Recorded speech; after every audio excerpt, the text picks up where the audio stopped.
Trading options can feel intimidating, can feel risky. The truth is that there are several myths about options trading that really lead beginner traders to ignore the opportunity. In this video, we're going to discuss some of the most common myths about options trading. The first one, that options trading is complex. Now, this myth is perpetuated partly because sophisticated financial terms and calculations will often come up when you're talking about options trading. So when we start talking about things like time decay, implied volatility with options pricings, it's intimidating for a lot of people. But in reality, the basics of options, it's quite straightforward and they're logical. Sure, there are some complex strategies that involve multiple contracts, and that can get confusing. But with time and some practice, you can easily learn them as well. Now, you don't need to jump right into strategies like vertical spreads right away. You can get your feet wet by just buying calls and puts. It's not a bad way to start. And how simple are they? So imagine that you're bullish on ABC stock and it's currently trading at $49. Now, your trading strategy, you see momentum coming into the stock and you think there's a target price of around $60 within a few weeks. So you decide to buy a call option, and it's one strike price in the money at $48. And this contract is going to expire in 45 days. And you could certainly just buy the shares of ABC stock at $49, but then you're going to need $4,900 to buy 100 shares, which you would get with an options contract. But instead, you see the premium is $2.45 per share, and that's going to require $245 to be involved in the trade. The most that we can lose is what it cost us to open the trade, which is $245. But our profit potential, in theory, is unlimited. So if you're correct with this trade and that stock goes to $60, you have the right, but not the obligation, to buy 100 shares of ABC stock at $48. And then you could sell those shares for the market price of $60.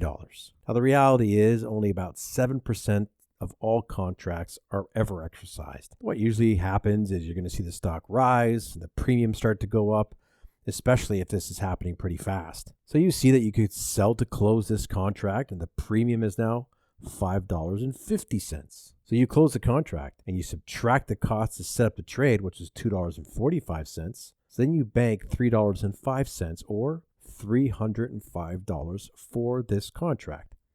Now, this is just an illustration. Other factors come into play, but buying calls is a simple strategy. You can learn this in a day. The second myth, you need a large account. You don't need a large account to trade options. Most brokers offer accessible commission fees, flexible contracts than ever before. So it makes it easy for even beginner traders to get involved with options trading. Now, some brokers, you could open an account for $500, although this is not the amount that we would ever suggest. We actually suggest a starting balance of $3,000 to $5,000 to start trading calls and puts. Other strategies, you may require a margin account depending on what strategy you're looking at. The third myth, you can't make money with options. Option traders can, and they do make money on the trades. The key is really to understand the risks that are associated with options trading, develop a sound strategy for managing them. Learn how options work and how they move in correlation with the stock, and which strategies are best suited to different kinds of conditions. It's going to help you be successful. Now, one key that we found here at NetPicks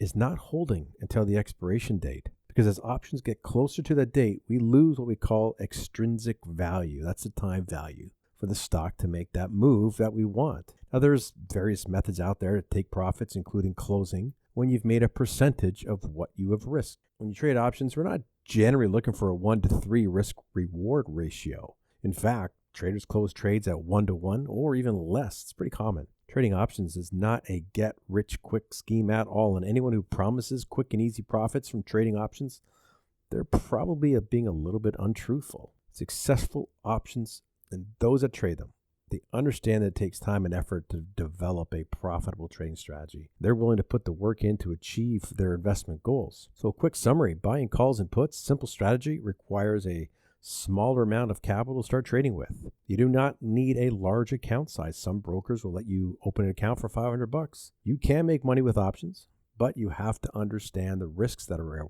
associated with the trade. Develop your sound strategy to deal with those. Don't think you're going to get rich quick. It takes time, takes effort. Taking your profits at 1-to-1 or less, it's a common method of trading options. And when you think you're going to hold until the expiration date, most people never do. And that's something that you should be avoiding, especially when you're first starting out trading options. Like I said, trading options can be profitable, but it's hard to know where to start and how to succeed. And a lot of people give up after a few losses, or they don't have time to trade options for hours each day because they're not day traders. Now, our 8-minute options trading cookbook is going to show you how to win in 5 different ways on every options trade. It's totally free. It takes a few minutes every day. It's a free download. The link is below in the description or over here on the left. You get a free strategy. Shows you how it's done. Thanks for watching. Talk to you soon.